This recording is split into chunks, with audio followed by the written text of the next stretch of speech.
Hi everyone, my name is Tim Ehrenberg, and I'm the marketing director for Nantucket Book Partners, two indie bookshops on Nantucket Island. And this is Tim Talks, where I interview authors we all love. My first guest is #1 New York Times bestselling author, Elin Hilderbrand. She is the author of 25 books that always look great on your beach towels every summer.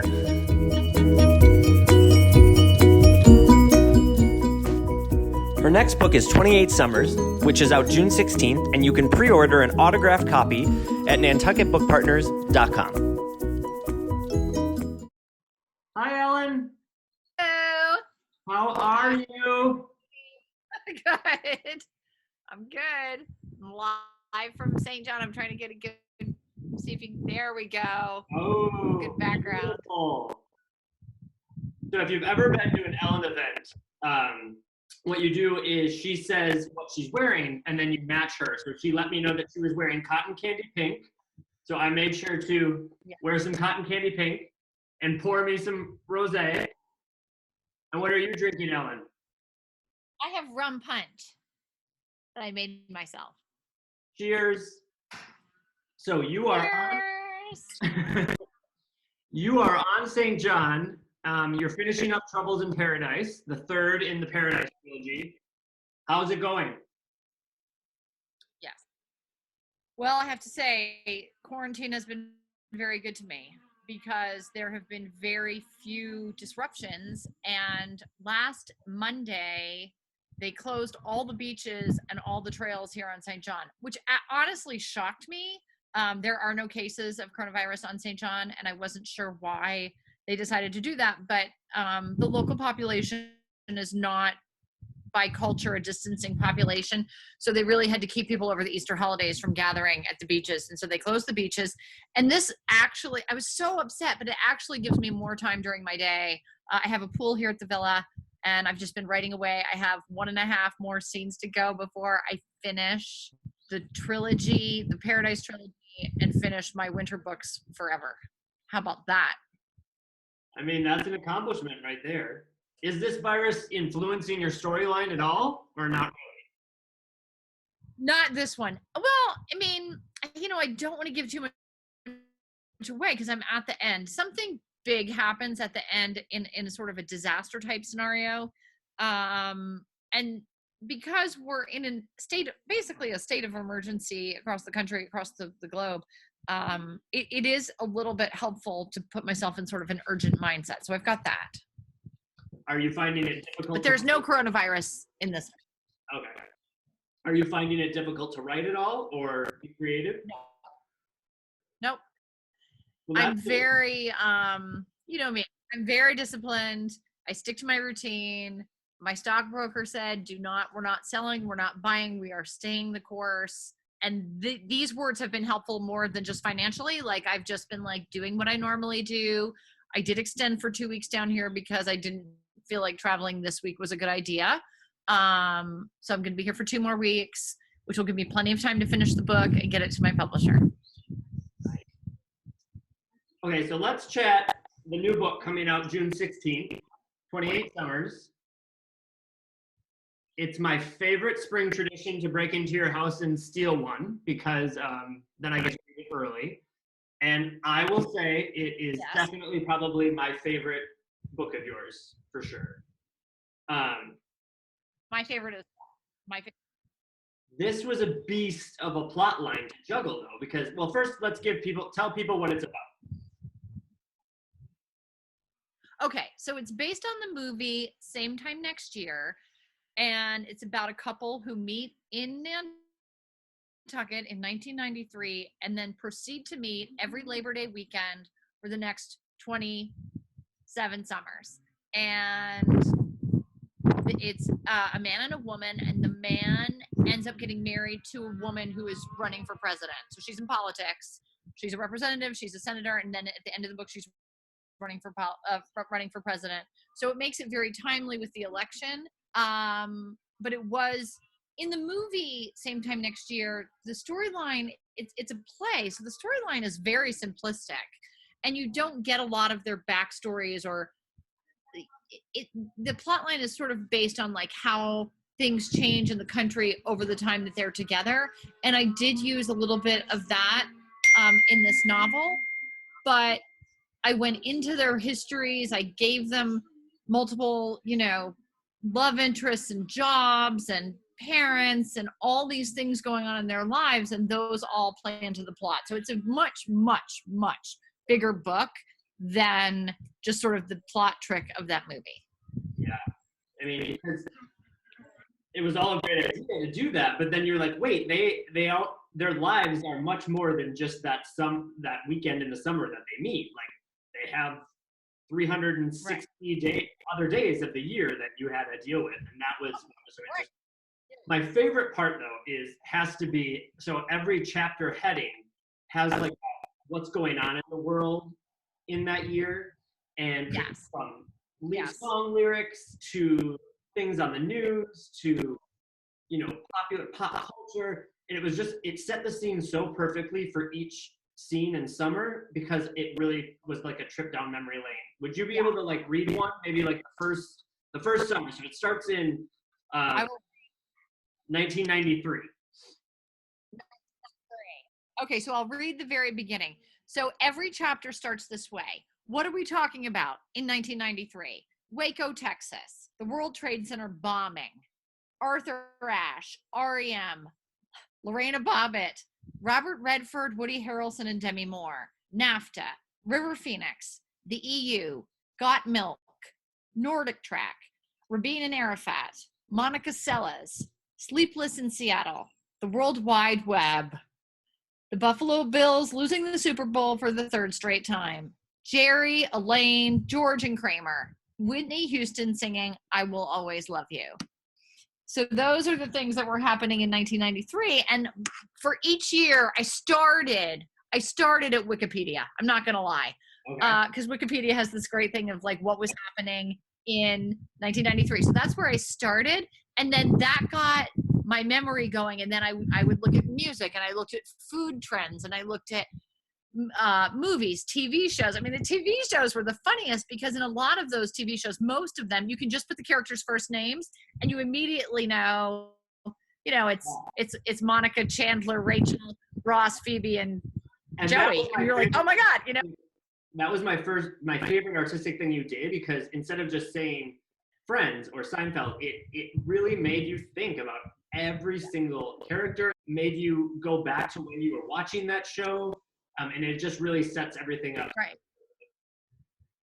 Right. And it's so funny, because if you notice, like, the news, the what do we should call it? The preambles to each chapter get longer and longer as we get further along in time. So like the 2019 preamble is long, because I feel like we know more about what's going on in the world now, because we have so much more access to news.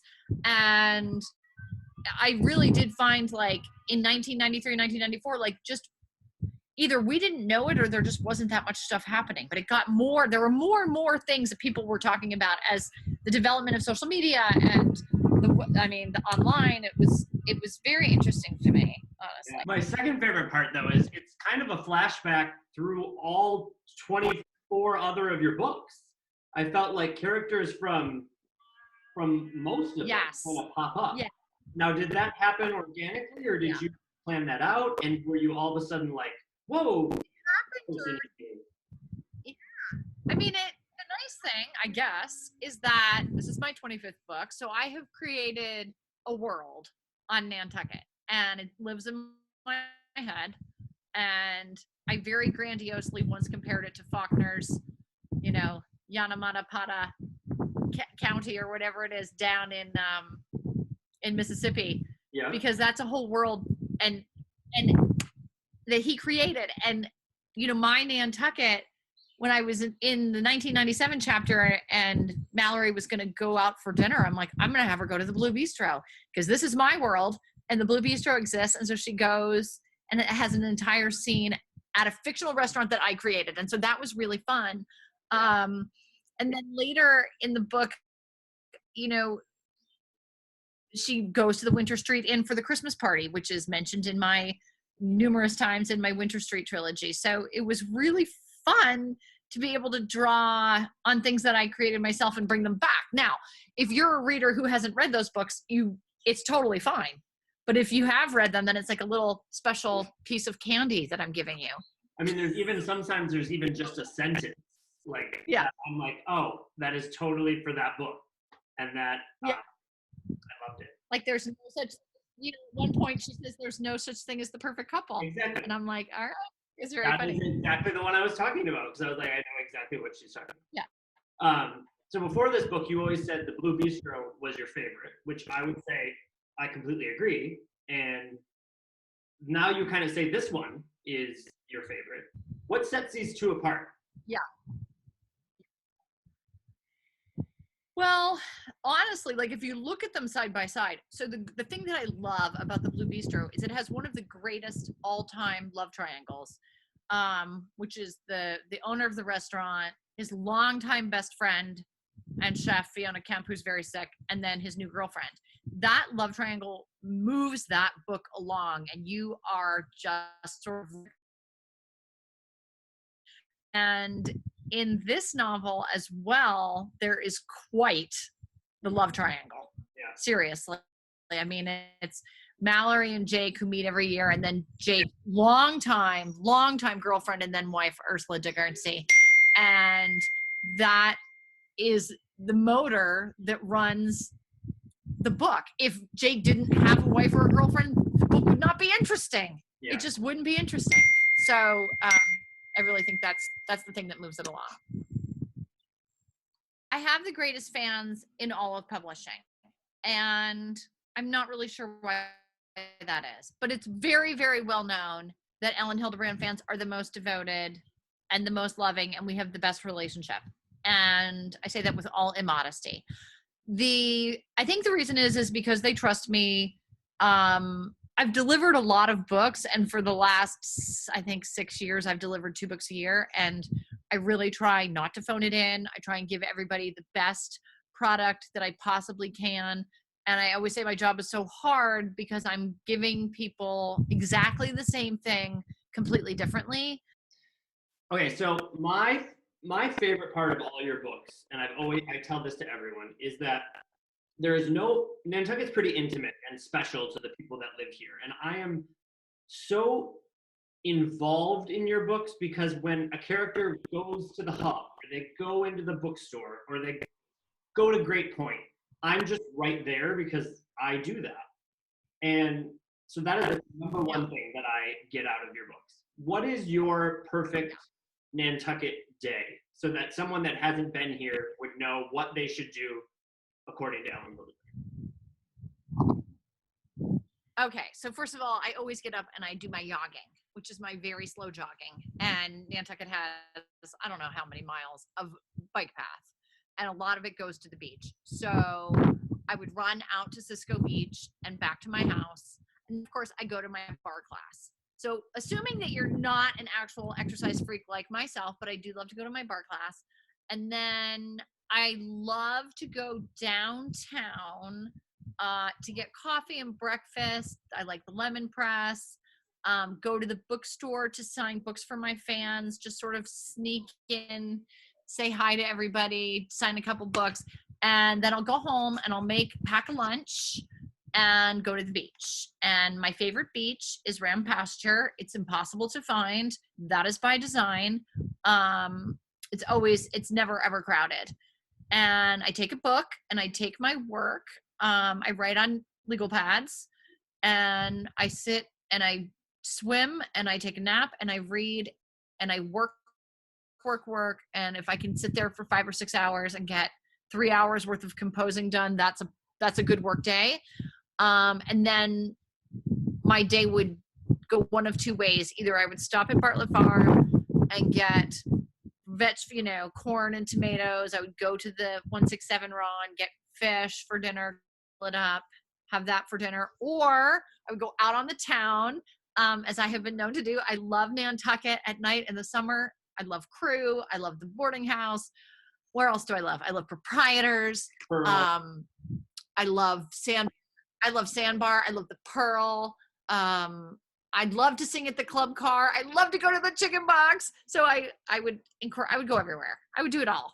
That's a fun day. That's a busy day. That's a good day. Yeah, that's a good day. And it's like, so as you know, summertime is a variation on that day ad infinitum. I mean, it just, you can do that.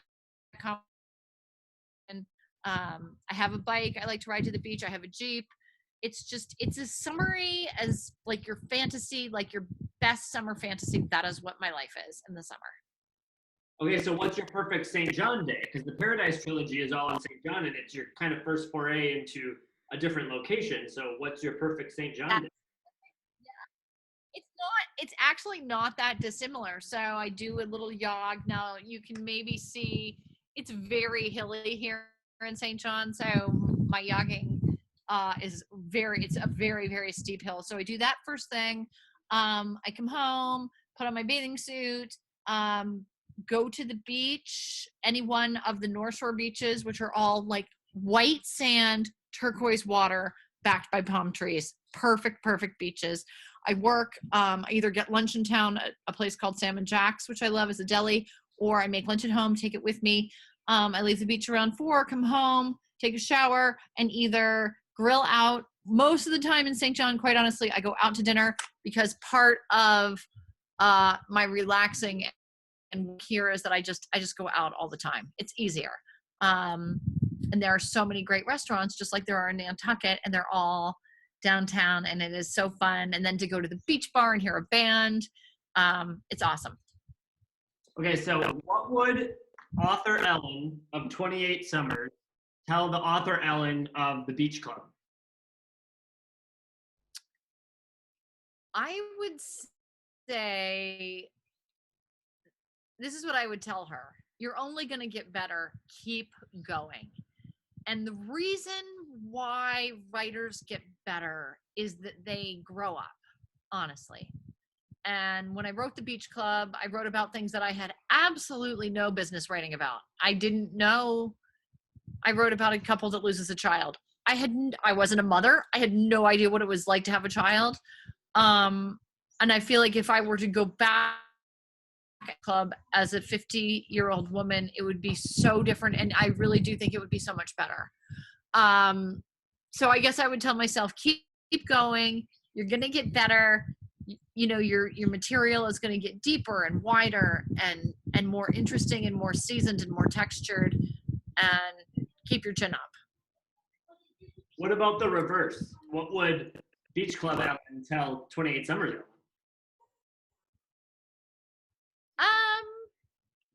I think I would say to myself, where am I going with this? Like, I had no idea when I wrote the Beach Club that I was going to become a Nantucket summer writer.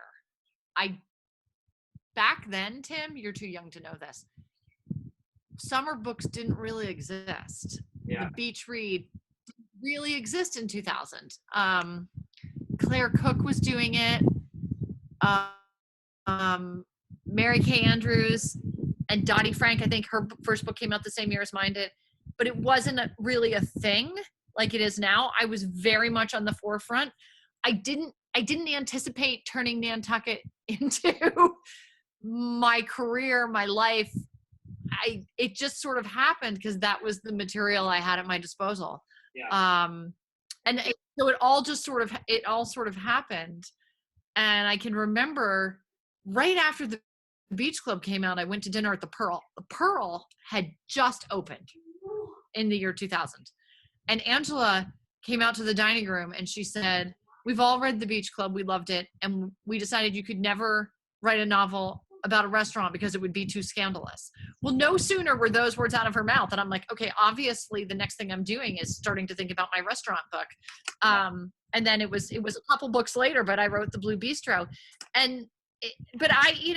It was never my intention to like use Nantucket or become like the Nantucket author, but it happened all very organically. And then, the other thing is this is how I live.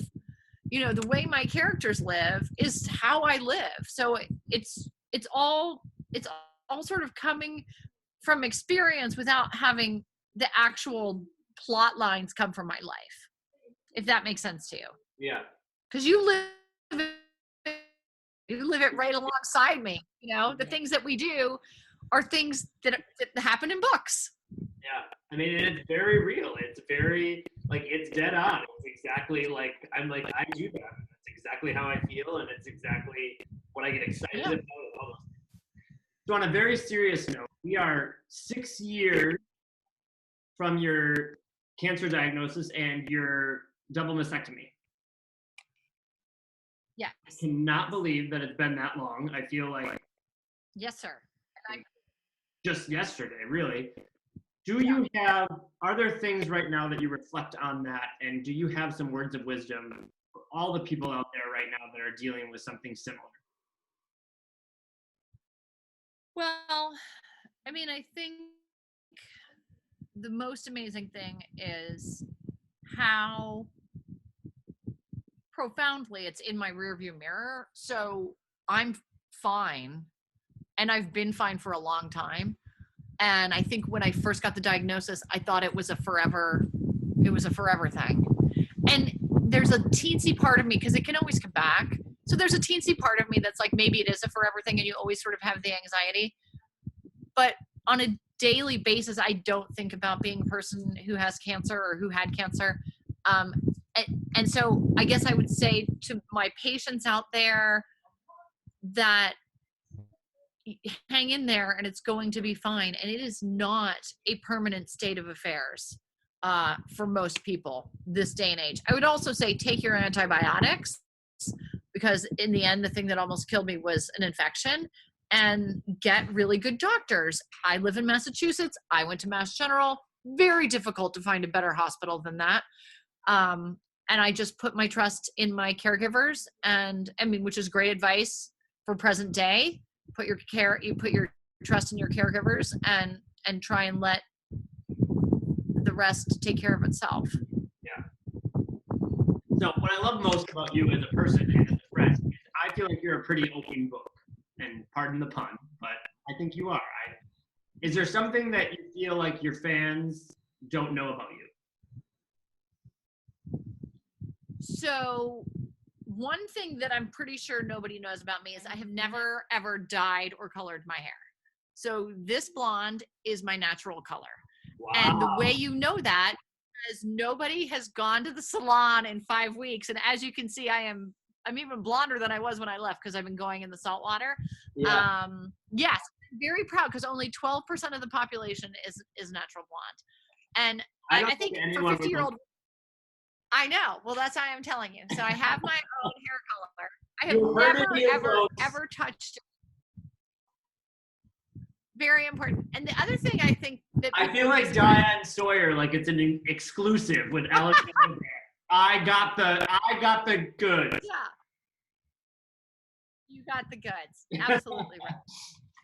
Okay, so what I've always wanted to ask you is, you write a book and you give it to your editor, and they usually make changes and give you like advice. Have they ever sent it back and they said, I think you should change this, and you've been like, no, like that is really dear to me, or I think that needs to stay in, and there's been like a back and forth? So until very recently, my editor was Reagan Arthur at Hachette. Reagan left in January to become the publisher of Knopf. And Reagan and I did 15 books together. No, wait, we did 20 books together. Yeah. And I love her. She's so and she's always right.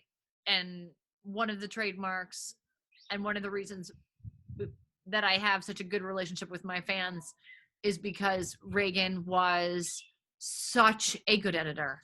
She made so many wonderful, spot on criticisms, suggestions, and edits. She was always right. I never questioned her. I never thought to question her. It became clear very early on that she knew exactly what she was doing. And together we created the body of work that I have out there. And she's so good at it. And I'm a little bit worried, not about the Paradise book, because that's the third in a trilogy, but as I start my next summer book, not going to have her, I will be worried, because it was a relationship for the ages, and I feel like a lot of other authors in my sort of peer group were very jealous of Reagan. I think some of them approached her on the side. I do actually think that, because she's so good, and because they thought, okay, she's making this magic happen for Ellen, can she make it happen for me? And but it was very singular and very special, and I'm very envious of the writers at Knopf that are going to get to work with her. Yeah, she's great. Do you have any plans for a summer 2021 book? I'm going to write one. My idea, so I haven't talked about this yet. So this is my idea. My idea is a writer in her early 50s gets hit while she's out jogging by a car and killed. First page. She goes up to heaven, which we're going to call the beyond, and she's assigned like an administrative assistant, Margaret. And because the nature of her death was so unfair, she's granted a chance to watch over the course of the summer, to watch from above what's happening below, and she can make three changes. She can like influence in 3 different ways over the course of the summer. So she has 3 children that almost grown. They're in their late teens, early 20s, and they each have a fairly serious issue. So like her son is gay, but she doesn't know that until she dies, that he's the youngest. And she has a daughter who's having fertility issues, and she has a daughter who's dealing with some substance abuse issues. So like she only learns these secrets once she dies. She's also worried because they're learning her secrets. So as they go into like her things, then they're finding out her secrets. So she's watching them find out her secrets. She's learning their secrets, and she can manipulate from above. Meanwhile, she's been killed, and it's a hit and run. And so it's also going to be sort of like a whodunit, because it turns out, of course, it's going to be somebody in her life that does this to her. So I don't know if I can pull it off. Right? Doesn't it sound so good? And I think I'm going to call it Golden Girl as sort of a riff on Silver Girl. So I think it's going to be called Golden Girl. And she's going to be so I'm going to get some good writing juicy, right? Because she has like this rival writer also on Nantucket. She has, she's going to have, her ex-husband's parents at the yacht club. I mean, it's going to be, it's going to have all the great juicy elements. Wow. Yeah.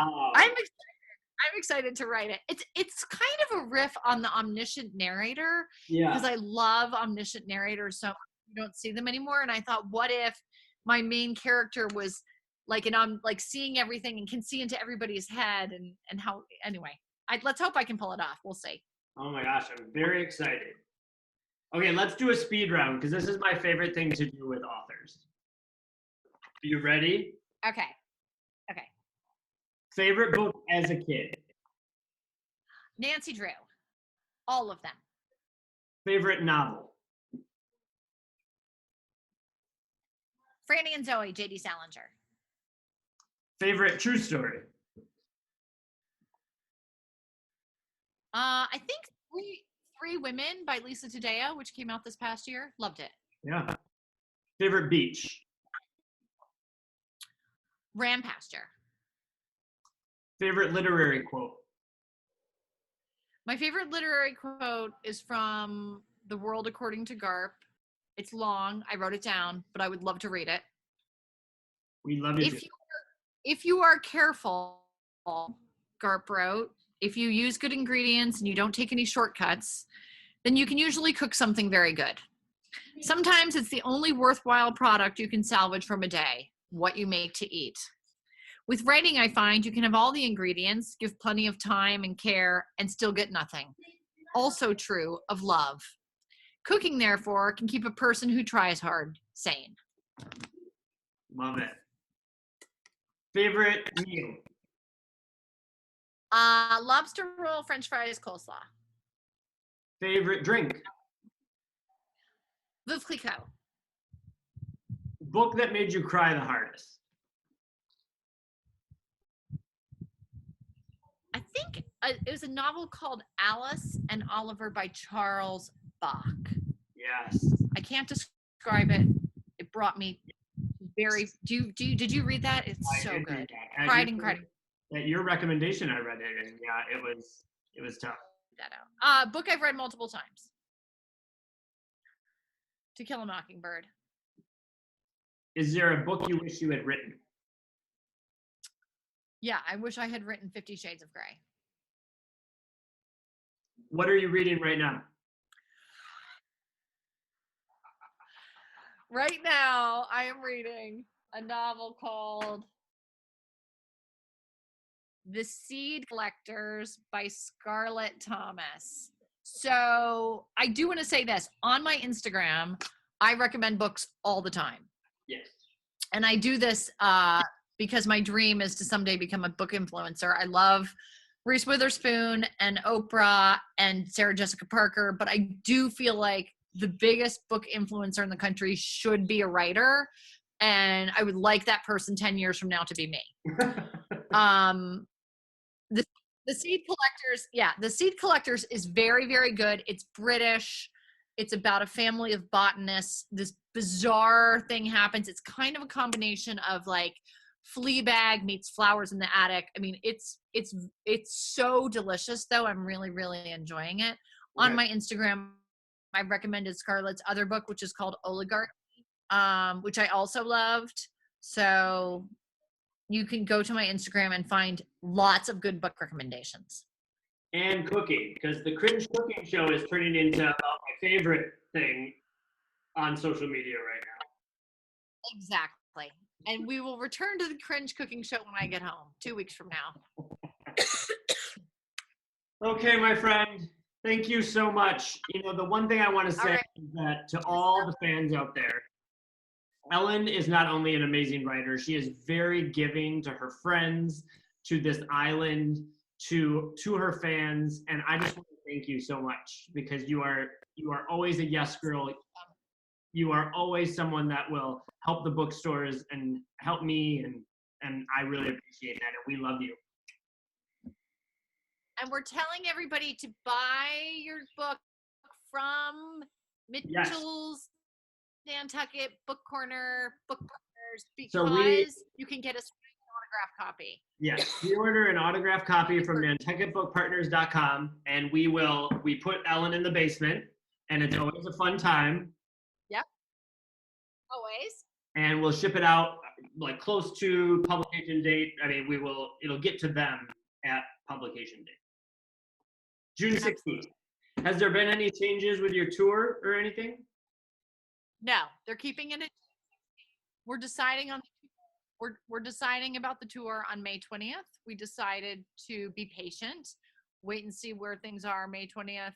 If it looks like I can go, I'm going to go. If it looks like it's impossible, then I will do virtual events with outfits, etc.